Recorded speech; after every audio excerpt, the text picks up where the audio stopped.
Assalamualaikum. Hari ni saya nak kongsi kisah sebuah kilang di selatan tanah air. Malas nak meleweh, jomlah kita mula. Kilang yang saya nak cerita ni dah lebih 10 tahun beroperasi. Terletak di kawasan yang sedikit terceruk dari bandar, menempatkan lebih kurang 100 orang pekerja dan beroperasi untuk shift siang dan juga malam. Maknanya 24 jam le kilang ni beroperasi. Dekat kilang ni ada gudang storenya sendiri, besar dan luas.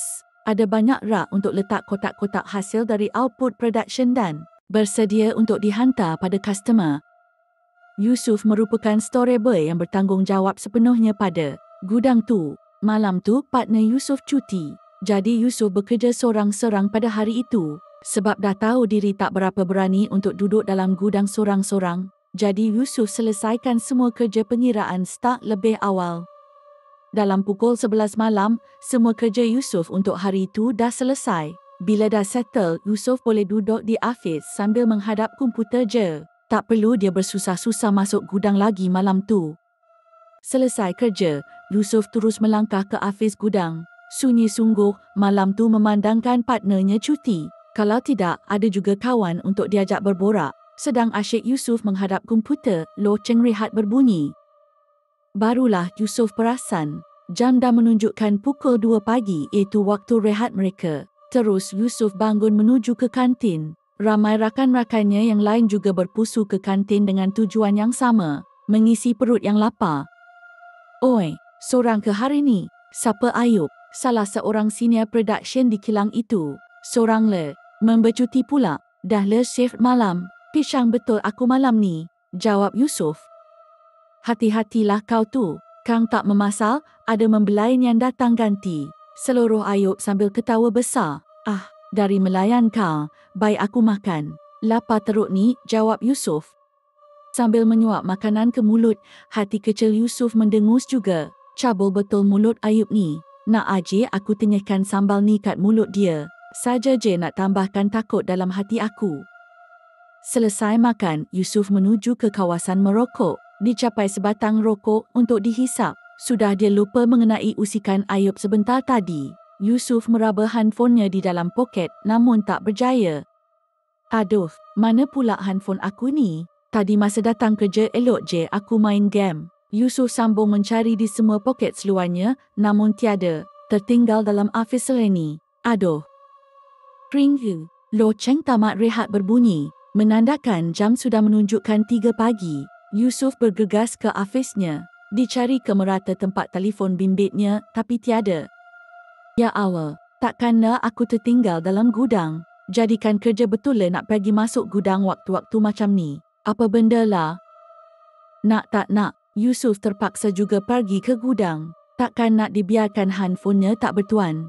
Yusuf pula memang langsung tak boleh berpisah dengan handphone.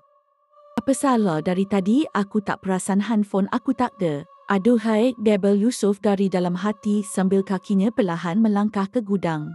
Jarak dari ofisnya ke gudang dalam 500 meter sahaja. Cuma perasaan geruntu tiba-tiba muncul, membuatkan langkahnya semakin perlahan.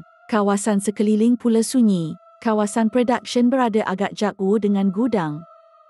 Setibanya di hadapan gudang, Yusuf membuka roller shutter untuk masuk ke dalam. Yusuf menghidupkan lampu dan terus menuju ke tempat dia membuat kerja tadi. Sedang dia berjalan, terdengar seretan kaki orang lain berdekatan dengannya. Siapa tu? Jerit Yusuf. Sunyi tiada balasan. Yusuf abaikan bunyi itu memandangkan tiada balasan. Terus dia sambung langkahnya untuk mencari telefon. Sreet, sreet. Bunyi orang menarik kotak kedengaran. Siapa pula dia nak mengusik aku waktu-waktu macam ni? Yusuf segera mencari handphonenya sambil membongkok. Mungkin terjatuh di atas lantai ketika dia membuat kerja. Dia membongkok untuk melihat ke bawah rak kotak.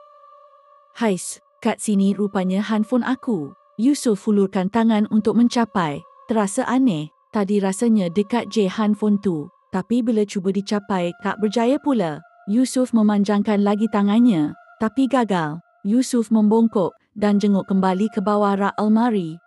Alah, itu saja yang keluar dari mulut Yusuf. Kelihatan rambut panjang memenuhi kawasan bawah rak. Segera dicapai handphonenya dan sewaktu Yusuf bangun menegakkan badannya kembali, lampu gudang terpadam. Yusuf pejamkan mata, cuba bertenang. Yusuf nyalakan handphonenya, cuba mencari jalan keluar. Kalau benar blackout, kenapa lampu kecemasan pun tak menyala?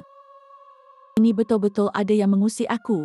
Sedang Yusuf berjalan keluar dengan terkapai-kapai, ada suara mendayu menyeru namanya. Yusuf, sinilah, nak pergi mana tu? Bagai nak pecah dada Yusuf, segera dia berlari mencari jalan keluar. Diush! Yusuf tersadung paletik yang entah dari mana muncul. Sempat Yusuf mengaduh, sakit sungguh kakinya namun langsung tak dihiraukan. Dia bingkas bangun menuju ke pintu keluar. Sampai saja ke pintu, lampu gudang menyala kembali. Yusuf terus berlari menuju ke kawasan production. Tak sanggup lagi dia menoleh. Roller serta gudang pun tak ditutupnya. Pedulikanlah.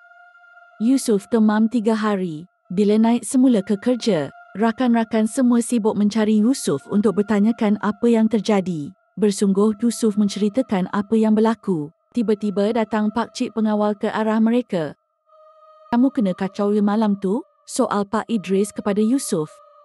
Ya pakcik, sampai demam saya dibuatnya. Tapi saya taklah nampak benda tu dengan jelas.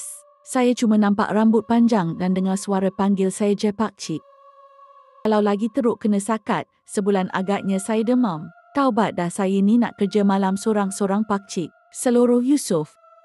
Nah, kamu tengok ni. Tapi janji jangan sambung demam ya. Pak Idris ketawa kecil sambil menghulurkan handphonenya.